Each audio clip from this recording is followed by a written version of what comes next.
بسم اللہ الرحمن الرحیم. شروع پروردگار کے نام سے جو بہت مہربان نہایت رحم والا ہے. 16ویں عالمی اردو کانفرنس میں خوش آمدید. آج کی تقریب کے مہمان خصوصی وزیر اعلیٰ سندھ جسٹس مقبول باقر صاحب تشریف لے آئے ہیں. انہیں arts council of Pakistan Karachi کی جانب سے خوش آمدید. دل کی گہرائیوں سے آپ کو خوش آمدید کہتے ہیں. چشم ماں روشن دل ماں شاد.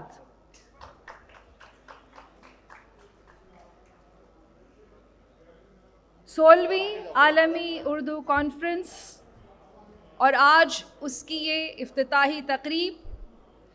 اس تقریب کے مہمان خصوصی وزیر اعلیٰ سندھ جسٹس مقبول باقر صاحب جو ابھی تشریف لائے ہیں اور اسٹیج پہ مجلس صدارت میں جو حضرات موجود ہیں ان سے ملاقات فرما رہے ہیں.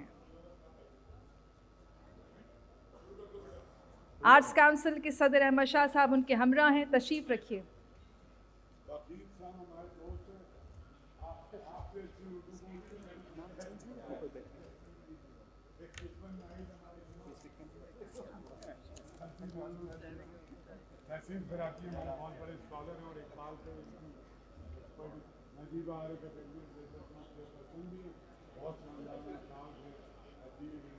جناب محمد احمد شاہ صاحب آج کی اس تقریب کے مہمان خصوصی وزیر اعلیٰ سندھ جسٹس مقبول باقر صاحب کا تعارف مہمانوں سے کروا رہے ہیں.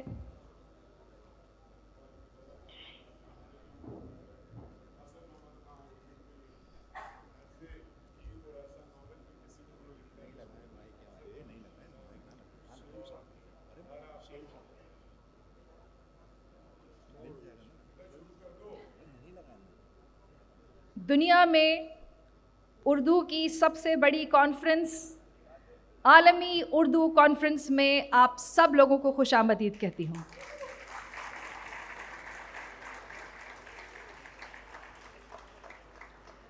یہ 16ویں عالمی اردو کانفرنس ہے جس کا انعقاد آرٹس کونسل نے کیا ہے اور اس کے بانی محمد احمد شاہ صاحب ان کی جانب سے آرٹس کونسل کی گورننگ باڈی کی جانب سے آج کے مہمان خصوصی کو خوش آمدید. وزیر اعلیٰ سندھ جسٹس مقبول باقر آپ تشریف لائے, آپ کا شکریہ.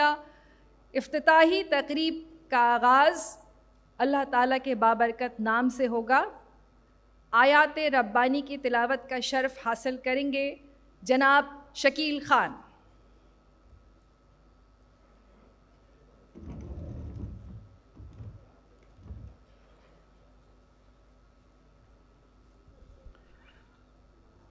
اعوذ باللہ من الشیطان الرجیم. بسم اللہ الرحمن الرحیم. الم تر کیف فعل ربک باصحاب الفیل الم یجعل کیدہم فی تضلیل وارسل علیہم طیرا ابابیل ترمیہم بحجارۃ من سجیل فجعلہم کعصف مأکول. گزشتہ دنوں فلسطین اور دنیا بھر کے مظلوموں کے ساتھ جو ناانصافیاں ہوئیں اس کے حوالے سے ہم 1 منٹ کی خاموشی اختیار کریں گے. دنیا بھر میں جہاں جہاں بھی ظلم ہو رہا ہے اس کے خلاف اور خاص طور پر فلسطین میں جو پچھلے دنوں مظالم ڈھائے گئے اس کے خلاف ہم سب اس عالمی کانفرنس میں 1 منٹ کی خاموشی اختیار کریں گے.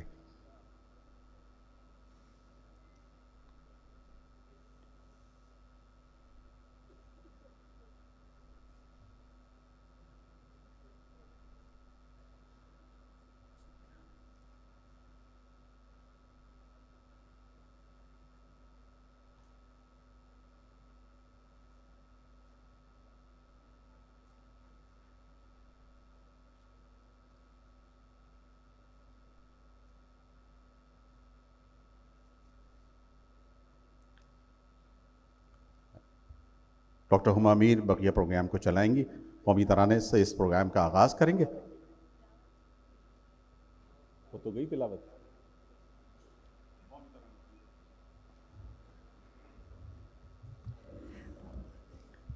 شکریہ شکیل خان. اور اب پاکستان کا قومی ترانہ پیش کیا جائے گا.